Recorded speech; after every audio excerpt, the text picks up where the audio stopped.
सिर्फ साधारण मेजोरिटी से कर सकती है, सिंपल मेजोरिटी चाहिए। तो डीलिमिटेशन को विपक्ष कभी भी नहीं रोक सकता। सिर्फ इस बिल को इसलिए पेश किया गया था कि सेंसेक्स और डीलिमिटेशन करके अगर रूटीन प्रोसेस में इसमें बढ़ेंगे तो कहीं 2029 की डेट क्रॉस हो गई तो बहनों को उनका मिलने वाला हक और डिले हो जाएगा। इसीलिए इस संशोधन बिल को पेश किया गया, जिसे विपक्ष ने, खासकर कांग्रेस ने, टीएमसी ने, डीएमके ने और एसपी पार्टी ने मिलकर गिरा दिया। और सिर्फ मिलकर इस बिल को गिराकर उनकी पूर्ति नहीं हुई, उन्होंने मेजों को थपथपाया, मिठाई बांटने का काम किया। यानी इस देश की बहनों का हक जो दशकों से वो इंतजार कर रही थी, उसको लागू करने में और अधिक देरी करने का एक जो बिल गिराकर उन्होंने काम किया है, हम इसके लिए उनकी बहुत निंदा करते हैं और कहते हैं कि पूरी देश की आधी आबादी इंतजार कर रही थी, लेकिन आपने अपना असली चरित्र, अपना असली चेहरा फिर से दिखाया है और फिर से इस बिल को आपने गिराया है और देश की आधी आबादी आपको कभी इसके लिए माफ नहीं करेगी। आपके कोई सवाल है तो आप ले सकते हैं।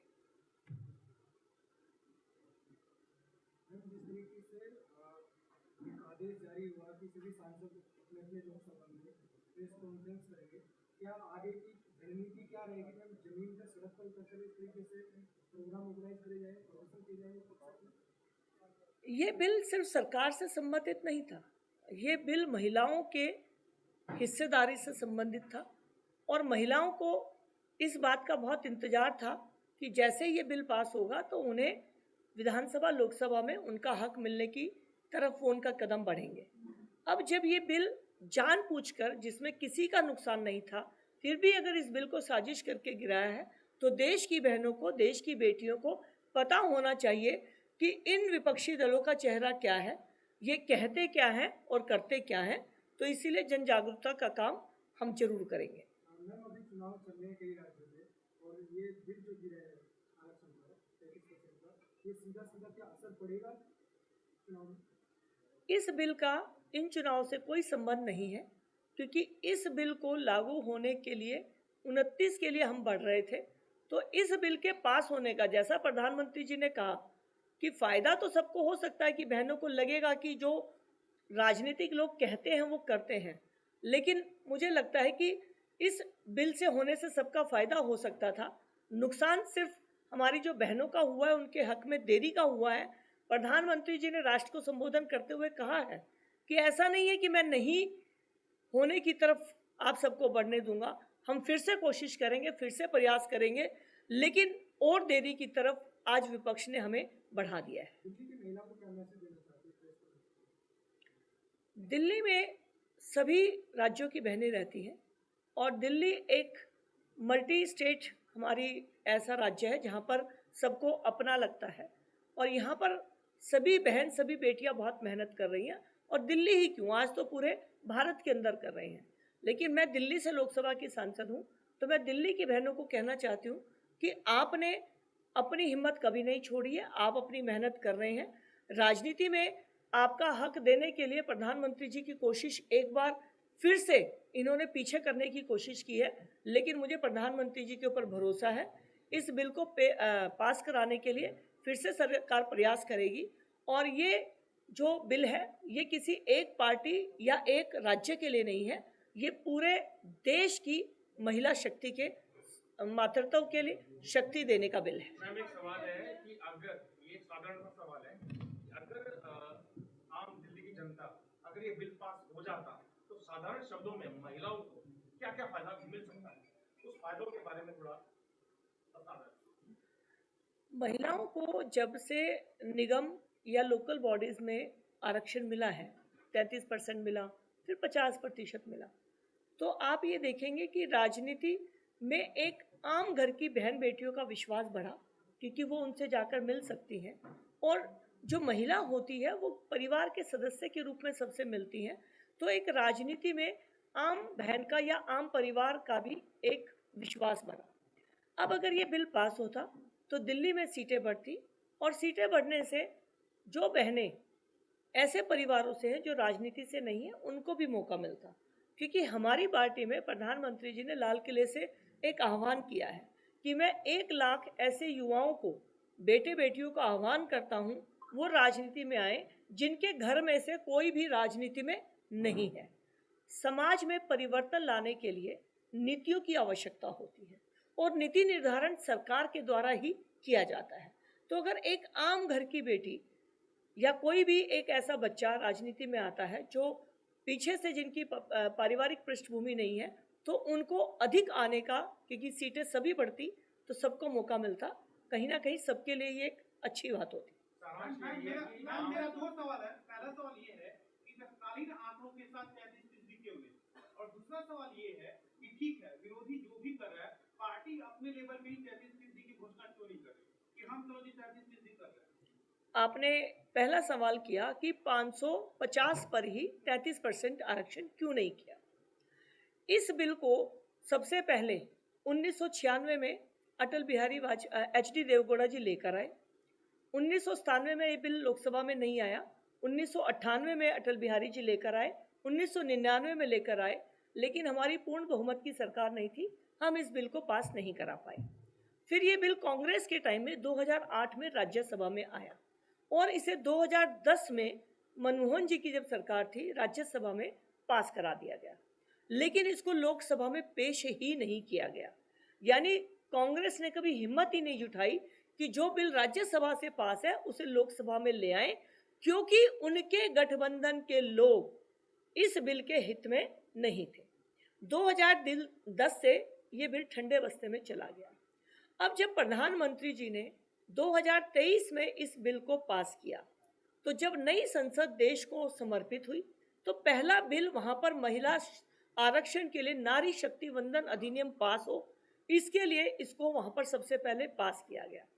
जब ये बिल 2023 में पास हुआ, उस समय 2021 आ चुका था। 2021 का मतलब है जनगणना शुरू हो जानी चाहिए थी। अब जब जनगणना शुरू होती है तो वो हमेशा 2011 में, 2021 में, 2031 में इस तरह से होती है और तकरीबन 4-5 साल में वो जनगणना पूरी हो जाती है। तो जब हम 2023 में किसी बिल को लेकर आ रहे हैं और जनगणना ड्यू है, तो हम उसको अगली जनगणना के आधार पर ही करेंगे, पहली बात। अब आप कहेंगे फिर जनगणना हुई क्यों नहीं? जनगणना ना होने के 2 कारण रहे, क्योंकि कोविड की वजह से जो इंफ्रास्ट्रक्चर नीचे पूरा डिप्लॉय होना चाहिए था उसमें समय लगा। उसमें 2021 से वो 23 हुआ। फिर इस बीच में चुनाव आए। चुनाव में विपक्ष ने कहा कि आप इसमें जाति जनगणना शामिल करिए, तो सरकार ने पहल करते हुए, कांग्रेस ने कभी नहीं की, जो 60 साल रहकर चले गए उन्होंने कभी जाति जनगणना नहीं करी, लेकिन हमारी पार्टी पर बार बार कहा कि जाति जनगणना कराइए और हमारी पार्टी ने स्वीकार कर लिया कि ठीक है कराते हैं। तो इसीलिए जब अगली जनगणना आ चुकी थी तो इसको उसी से लिंक करना आवश्यक था। अब इसीलिए ये संशोधन बिल जो 131वां संशोधन है बुलाया गया कि वो जनगणना नहीं हो पा रही, क्योंकि आप अगर खुद देखेंगे, किसी भी एक एग्जाम्पल के लिए मैं आपको करूं, प्रकाश सिंह बादल जी सब जानते हैं, पंजाब के मुख्यमंत्री हैं। बादल उनके नाम के पीछे है, बादल उनका सरनेम नहीं है, बादल उनके गांव का नाम है और उस गांव में, उस हलके में सभी लोग अपने नाम के पीछे बादल लगाते हैं, चाहे वो 36 बिरादरी में से कोई भी जाति के हों।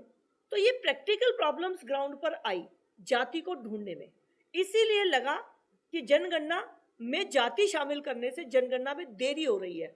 लेकिन वो जनगणना को टाइम से करने के लिए नारी शक्ति वंदन अधिनियम पीछे ना छूट जाए, और जनगणना के आधार पर अगर मान लीजिए हम कल को डिलिमिटेशन करना चाहें, डिलिमिटेशन कमीशन ऑब्वियसली, तो वो जनसंख्या के आधार पर अगर करेंगे तो दक्षिण का तो बिल्कुल ही कम हो जाएगा।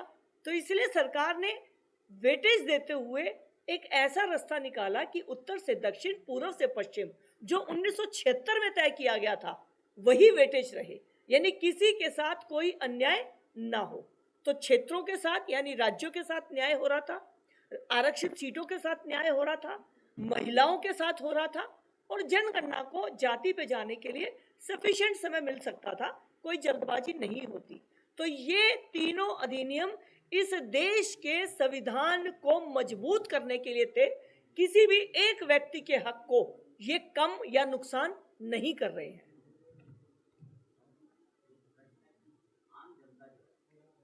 ये नहीं समझ पा रही कि जनप्रतिनिधियों की संख्या बढ़ने से उसको क्या लाभ है? इस समय क्योंकि हम पश्चिमी दिल्ली लोकसभा में हम यहीं की बात करते हैं, पश्चिमी दिल्ली लोकसभा में वोटर है 26 लाख।